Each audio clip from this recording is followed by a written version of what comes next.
cresci no lar cristão, ia para a igreja desde pequenininho, fiz faculdade depois na Califórnia, foi um tempo legal. Aí fui fazer um mestrado na Inglaterra e eu professava Jesus como meu Salvador, mas eu tinha um pensamento que Deus era um Deus preocupado com o povo dele, não com Marcelinho, Sim. pessoa.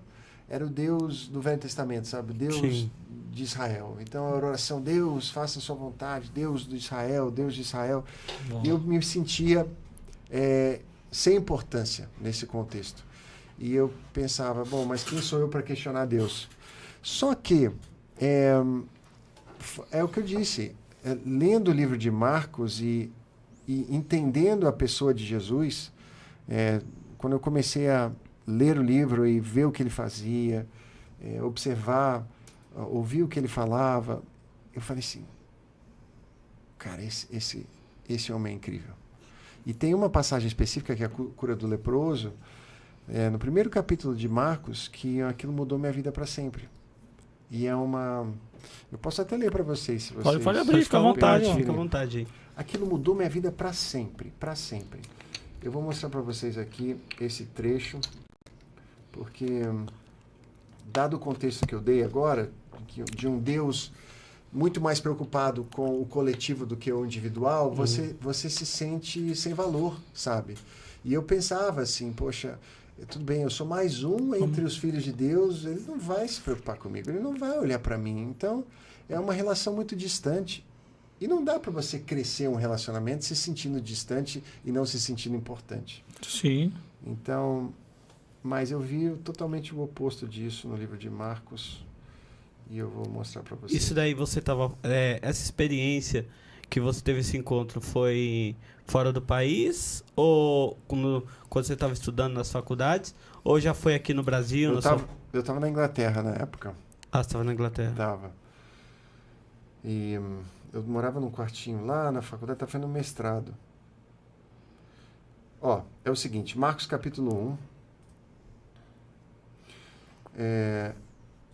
No versículo 40 fala sobre a cura de um leproso. Só que eu vou ler um pouquinho antes para dar um contexto, né?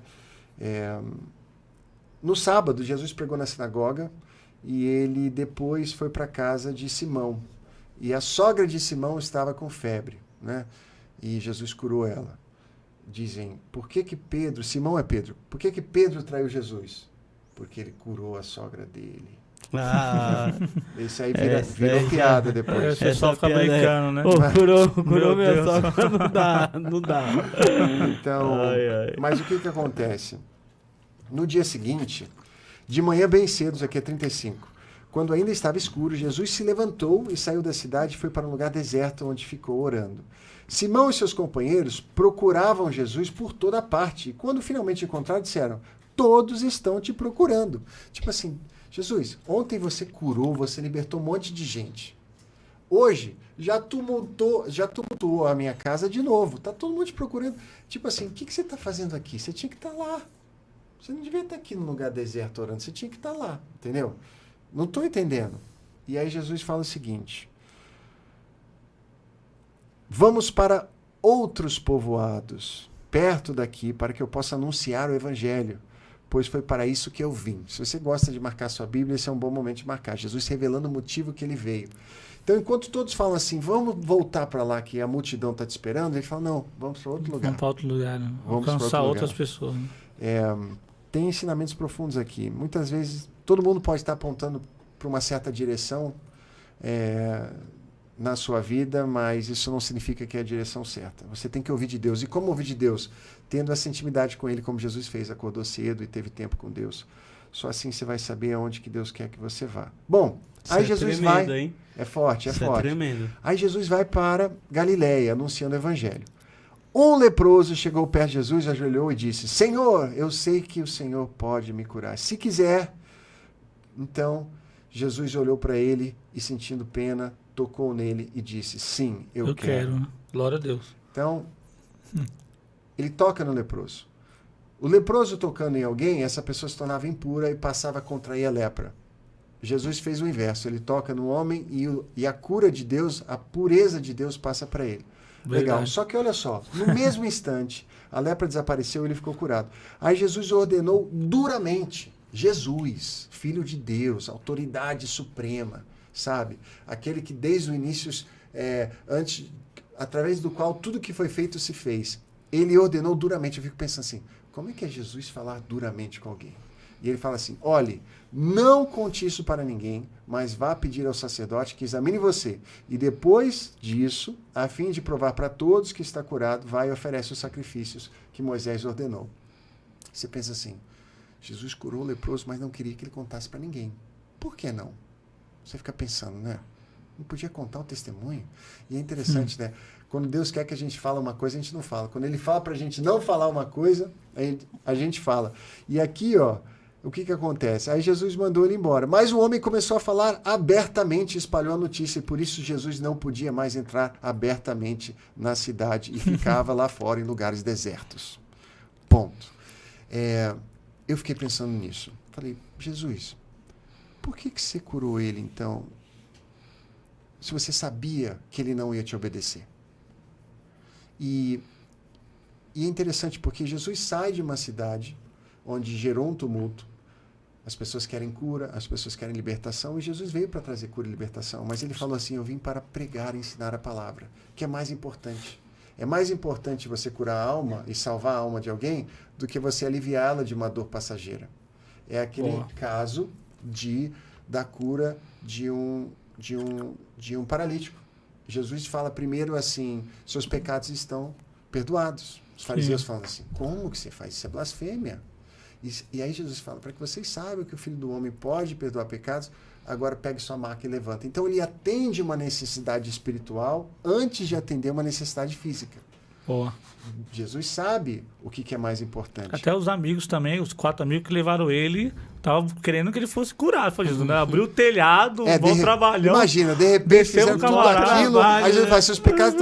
Aí o pessoal, pô, mas tá bom, mas não era bem isso que não era isso que a gente queria, né? Mas o fato é o seguinte, Jesus sabia que esse homem não ia obedecer? Que ele ia sair espalhando a notícia? Sabia. Certeza. O que você acha? Certeza, sabia. Não tem como, né? Coisa boa você precisa contar, né? Então, olha só, ele não obedeceu, ele saiu contando, e eu não culpo ele, porque se eu fosse curado de lepra, eu estaria contando também. Entendeu? É difícil. Mas ele saiu contando, só que por ele contar, corre a notícia de um milagreiro, e aí gera tumulto de novo. E no meio do tumulto, Jesus não consegue pregar. Aí o que acontece? Ele vai para lugares desertos. Olha que bonito. Se Jesus sabia que ele não ia obedecer, e ao não obedecer ele ia atrapalhar o ministério de Jesus naquela região, por que Jesus curou ele? Por que você acha, Gil? Porque Jesus se importava com ele. Por que você acha, Cleiton? Jesus teve empatia com ele, né? Tem empatia, viu o coração dele, como que ele... né, agia, e que ele queria mesmo, falou assim, eu quero. Ele perguntou, Jesus, você quer me curar? Eu falei assim, eu quero ser limpo, né? Então Jesus teve uma empatia, olhou para a alma dele, né? Teve misericórdia, se você vê a miséria do coração do ser humano. E Jesus tinha muita misericórdia, ele via a miséria do coração do ser humano, e ele olhou e disse, eu quero te curar. Olha, se você olhar na Bíblia, no versículo 41, aqui tem a resposta. Jesus teve compaixão. Compaixão. Isso mesmo. E é curioso, porque aquilo mudou todo o meu paradigma mental. Eu falei, peraí, Jesus é Deus que tem um coração sensível à dor de uma pessoa, a ponto de mudar os planos para aquela cidade, mesmo sabendo que essa pessoa não ia obedecê-lo, ele está disposto, mesmo assim, a curá-lo. E olha que lindo, mais lindo. Ele, por conta do tumulto, Jesus vai para lugares desertos. Onde que ficavam os leprosos? Não eram em lugares desertos? Leprosários. Jesus cura aquele homem passa a ser bem-vindo na cidade entre os seus familiares. Jesus agora não consegue mais entrar na cidade, ele fica em lugares desertos. Eles trocam de lugar. Trocaram de lugar. E é exatamente o que Jesus fez na cruz por nós. Ele trocou de lugar com a gente. Então, assim, quando eu li isso... Essa é nova. Ô, Gil, eu li isso aqui... Ô, Cleiton, eu li isso aqui, eu falei assim, cara, não existe Jesus que está pensando no coletivo, é individual. Ele olha para cada um. Você tem uma súplica, você consegue, numa oração, tocar o coração de Deus. Eu falei, meu Pai, eu sirvo um Deus, eu creio num Deus que uma oração minha toca o coração dele. Eu entrego minha vida, eu entrego a minha alma a esse Deus, é ele que eu quero servir. Quantos anos você tinha? Eu tinha 20 e poucos anos, eu acho. 20 e pouco, né? É. Mas aquilo mudou minha vida para sempre. Interessante, né? Vai batendo curiosidade. A gente quer falar muito assim sobre o que você trabalha, suas palestras, tem muito conteúdo, mas essas experiências dos estudos fora do país, assim, nas universidades fora do país, assim, essa experiência, fala um pouco dessa experiência, como que é